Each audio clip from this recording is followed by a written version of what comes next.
Geordies. I feel so bad for you. You were so close to conquering, to mastering the group of death. And alas, at the final hurdle, it just all fell from beneath you. And unfortunately, we're not looking at a celebratory group of death where you'd have come out of it second or third and we're going into European football.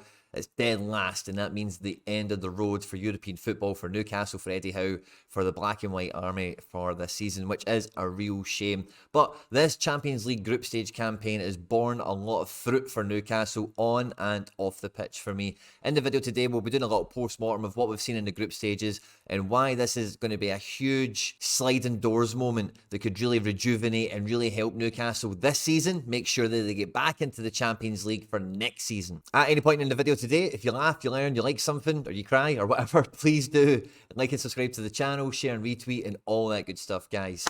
And yeah, let's just get stuck straight into it. Now, first and foremost, there's not going to be much referee bashing in this one. I know some of the decisions that went against Newcastle, particularly in the penultimate game against PSG, are criminal and have definitely hamstrung the situation, on top of a lot of other extenuating factors that have went into Newcastle's season thus far overall, never mind just in the Champions League. At this stage, when you're looking at things and you're trying to be analytical or critical about it, we really need to keep things as often as possible to the things that are kind of within the team's control as often as we can do. That way, we kind of know what's reasonable to expect going forward, and then the kind of benchmark for next season if we get back into the top four. The first thing we're going to do is have a look at all the starting 11s, all the teams, all the substitutes that Newcastle used over the group stage, because as we know, Newcastle have had a lot of extenuating circumstances around player availability, from injury to all the unbelievable stuff, of course, with Sandro Tonali that you cannot prepare or forecast for. The first game is the 0-0 draw at the San Siro, the Nick Pope game, if you were, where Newcastle only managed one shot on target, and it was a point that was wholeheartedly earned by the team's defensive resolve, as well as the ability of Nick Pope in goals. And this is a game that I think all Newcastle fans came away saying,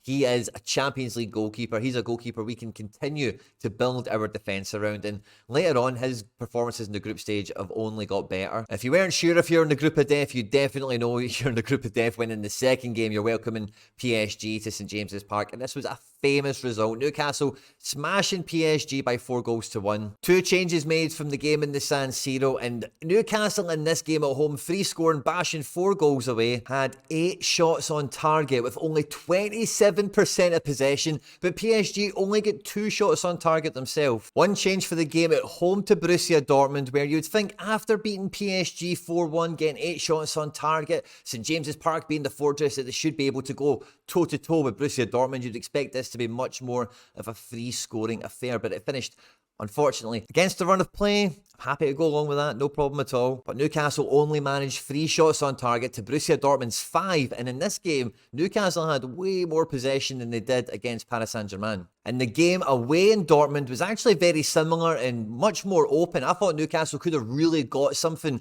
and the Borussia Dortmund were so lucky to come away with all 3 points in this game. But ultimately, again, it was a game of very few chances. 5 shots on target for Newcastle to Borussia Dortmund's 8. The possession was pretty split between the two of them. But this is where the devil in the detail really comes in, because despite how close they were to perhaps getting a famous result away to Borussia Dortmund, the front three is Tino Livramento, Callum Wilson and Joe Linton. Willock and Hall both make their Champions League debuts for Newcastle this season, and we see the emergence of Lewis Miley coming off the bench, with Anthony Gordon obviously coming off the bench later as well with Almiron. Now, for as much in both of these games head-to-head with Borussia Dortmund, it was quite a tight affair where not too many chances really actually decided the game. That kind of double-header, two-legged affair that it feels like you get with that team in the Champions League group stage that you play in back-to-back game weeks, I think serves as almost like a dress rehearsal for like a knockout game in that respect, and how ruthless they can be and how you really need to take every single chance. Because I know we'll get to how you finish in the group and all the rest of it, but if you did finish second or first and you're going to go into a knockout stage group game in February, March, that kind of thing, then, you know, that's the kind of situation that could unfold in front of you when you've still got the sharp end of the league to deal with and some other stuff that we'll come on to talk to in a moment. And again, we get significant changes to the starting 11, and this is probably the cruelest match of them all. Of course, we know about the late penalty decision that really changes the whole complexion of this match. Nick Pope, again, was on absolute fire in this match, and every one of these guys that played in Paris was an absolute hero. But one of the most amazing things about this is Eddie Howe made no substitutions. Every other game we've seen 3-4 substitutes minimum. And again, a very similar match to what we've seen in St James's Park. Newcastle were only 2 shots on goal with less than 30% possession, and PSG having 7 shots on target, all the possession on the world, over 30 shots, a lot of them off target, obviously. And it's just, this is Newcastle really on their knees between the PSG away game and the Borussia Dortmund away game, with fixture pile-up and injuries and everything that are going around it. But from the PSG game, I do feel that there was a real bounce back. I was fortunate enough to go to St James's Park to make my debut there, to see Newcastle beat Man United 1-0 a couple of days later.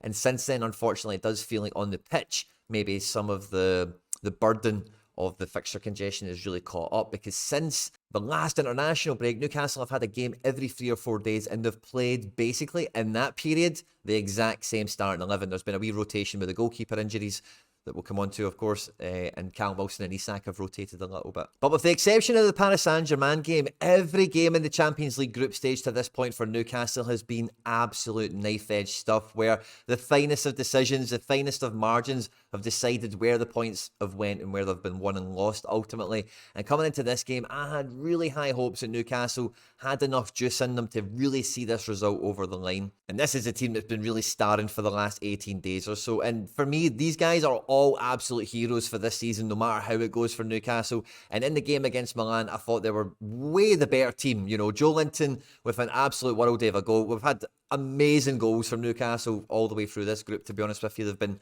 a joy to watch. But Joe Linton, honestly, it just epitomised the group for me, because he takes that touch, gets the ball off the ground. The way he hits it is brilliant, but it's he doesn't even move celebration, he just kind of walks it off kind of thing. I absolutely loved it. And I thought Newcastle were going to go on and get the second, but the again, the lesson really from this match here, this is really like the sucker punch from the European veteran. Now, this iteration of AC Milan doesn't have that much European experience, but being a Celtic fan, I've been on the receiving end of this thing plenty of times, where just some of these established institutional clubs somehow can just get a goal out of nothing against the run of play, burst your bubble against all the odds, and I really do feel for you. I thought you were going to get even a draw at the end or something and make it happen, but unfortunately, it's finishing in 4th in the group. A lot of the easy analysis in the aftermath is going to be about the refereeing decisions and the sliding doors moments and all the contentious parts of all of these very tight matches, as well as like the injuries, the Sandro Tonali thing, and lots of other bits and pieces. But I think Eddie Howe and this squad have really leveled up in a lot of different ways throughout this group, and it really is a blessing in disguise, because I don't think Newcastle are on track right now to finish in the top 4. If you finished in 3rd and played Europa League, which I think Eddie Howe and probably a lot of you guys would have wanted, would you have won the Europa League? I'm not so sure. It's a very competitive thing, and yeah, the experience there would be great, and that would help you as well. But the league at the moment is in dire jeopardy. If you want to be getting back into the Champions League next year and push in for 4th, I think Newcastle, like a few other teams, really need to be laser focused on achieving that this year. The results recently, despite all the injuries and everything, I think has been monumentally fantastic for Newcastle. Eddie Howe continues to defy my expectations, and I'm forever in amazement at the achievements of him in Newcastle United. I sincerely am. But if we look at the table at the moment, Newcastle are currently sitting on 6 losses. Now, if you're going to try and get into the top 4, you cannot afford to pick up too many more of those L's, because that is going to be a real anchor as the season drives on. Even if the form does pick up and you can go on an amazing winning run, climb the table and start to put a lot more pressure on the top 4 by dropping those points. We've already had it with some teams like Bournemouth, and a draw with Wolves maybe you'd have fancied for a win. But when you look at Aston Villa already on 11 wins, Man City on 10, these are the sort of, that's where the top 4 is right now. Man City are in 4th. That's how crazy this league is. 16 games in. Newcastle at the moment in 7th. You're only 7 points behind Man City, and normally the rule of thumb is if you finish ahead of Man City, or if you're in touching distance of Man City, you're probably doing not too bad. But the fight for top 4 is going to be absolutely ferocious. Arsenal have still got European football, so do Villa, so do Liverpool, so do City. But Tottenham, Man United, you guys, Chelsea, who maybe come into the reckoning somewhere as well. They're also on 7 losses, and I really do look at the loss column now when I'm thinking about who could potentially get into the top 4, because that is going to be, like I say, for me, a real anchor on your point ceiling as the season goes on there. So I really do feel Newcastle at 6 there. They're really on the line. They really need to arrest the losses pronto. With only 2 draws this season, you can definitely afford to rack up a few of them. But like you can see with the top teams around, Liverpool have got 4 draws. City and Arsenal on 3 each, so again, it's not like you've got an allowance to go pick up like 6 or 7 of them over the festive period and just get by. You really need to keep up with the wins as well. Now, I'm trying to keep this video nice and short because these 2 things kind of succinctly kind of wrap together. The Champions League group of death, how it went, the lessons for it, and the challenge to get back into the top 4, and where Newcastle are, the lessons we can learn, and what we think, or what I think they need to improve between, the January window, now and the end of the season, that kind of thing. Now, Eddie Howe is insistent on playing this whole 888 system. The back 4, the front 3. If you watch Newcastle, you know how they play. It's fantastic. It's a very repeatable route to go. You're using some great strengths with some great athletes. And when everyone's fit and available, there's some decent depth in most of the key areas. But if we look at the Borussia Dortmund matches, we look at the game at in the San Siro, match day 1, the Nick Pope game. And you could even say the second game against AC Milan, the last game of the group at St James's Park. What this team is really missing, ultimately, even when everyone is fit and available, is a real maverick, is a real guy that can just unlock a door. Now, guys like, if you think about who Newcastle have been playing this season, look, against Paris Saint-Germain, you can create all the chances, score 4 goals, because they're going to attack, they're going to throw their fullbacks nice and high and come at you, because they're a top seed team and they're not scared of you and they're not scared of anyone. But against the Borussia Dortmunds and against the AC Milans, where they might be scared of you and they're not going to take as many risks and they're going to sit in deeper and tighter, give you fewer chances, fewer shots on target, there's a few things you can do about that. You can be more clinical, which is easier said than done, or you can get some different routes to goal in. Now, because all the midfield types that we get in Newcastle at the moment are all kind of the same, it means that Eddie Howe can use his whole squad all the time. They're all very versatile. And even in this dire situation, they can just about cover all their bases with a lot of the versatility there is in this squad. But sadly, what that does is it takes out imagination. It takes out creativity out of the team. And it's probably the big reason I gravitate towards Anthony Gordon so much in this squad, is because for me, he's the maverick. He's the star. I think if you get him on the ball, you get him in form, he's a guy that can really make a big difference. Now, don't get me wrong, there's a lot of elite European world-class players in this Newcastle team on this screen and off it. But for me, that maverick, that special talent, and, depending on where the squad is, the tactics for the game and whatever, doesn't need to be somebody that could necessarily start, because I think the best 11 is pretty good at the moment. Maybe the right wing spot is maybe where you feel that you could get an elite upgrade. Almiron's fine, and some of the other guys that are hovering around are decent as well, don't get me wrong. But let's say that Champions League, that top 4 level, maybe that's the sort of spot you would look to get something in. But ultimately, even the second string defence, what we've seen with Livramento going, square peg and round hole into left back, Lascelles filling in. Lewis Miley, by the way, this kid, the youngest assist for an Englishman in Champions League now. This guy's, he's having a great kind of rookie season, and I've been really enjoying watching the rise of him. But let's say it's great for the majority of the squad, but now you need someone that can maverick up. You need someone that can play in tight spaces, play between the lines, and do something that you can't defend or you can't prepare to defend against, to unlock those tighter teams and really make the difference in those real knife edge matches. But that's also going to help a great deal in the league as well, because Newcastle have this fantastic squad base, formation, tactics, and everything else going around it.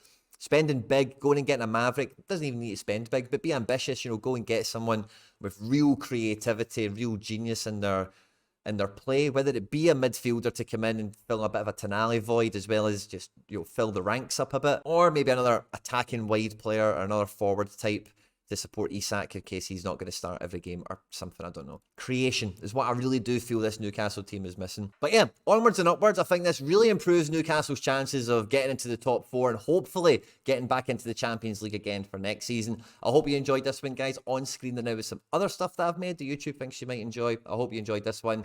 Don't forget to like, subscribe, share and retweet, and I'll catch you on the next one. Take care. Bye-bye.